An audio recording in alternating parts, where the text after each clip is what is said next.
खबर शामिल करते चले नवाब शाह से। District reporter JN news Rao Mohammad Afzal Rajput की रिपोर्ट के मुताबिक थाना सकरन पुलिस की बेहतरीन और कामयाब कार्रवाई, लाखों रुपए की मालियत का चर्च बरामद। एसएसपी शहीद बेनजीराबाद महजूर अली की एसएसपी शहीद बेनजीराबाद ऑफिस में प्रेस कॉन्फ्रेंस।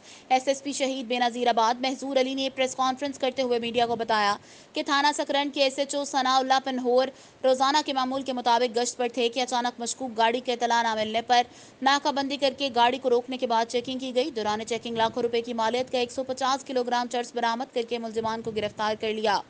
गिरफ्तार मुलजिमान की शनाख्त तलीब खान, वल्द खयात खान, सुलेमान खैल पठान और साजिन अली उर्फ सोडू राहू के नाम से हुई और ये गिरोह मनशियात सिंध के मुख्तलिफ इलाकों में सप्लाई करने की कोशिश कर रहे थे। सकरन पुलिस ने कार्रवाई नाकाम बना दी, जबकि मुलजिमान के कब्जे से car number AHQ 712 Honda civic गाड़ी समेत 150 किलोग्राम चर्च बरामद कर ली गई।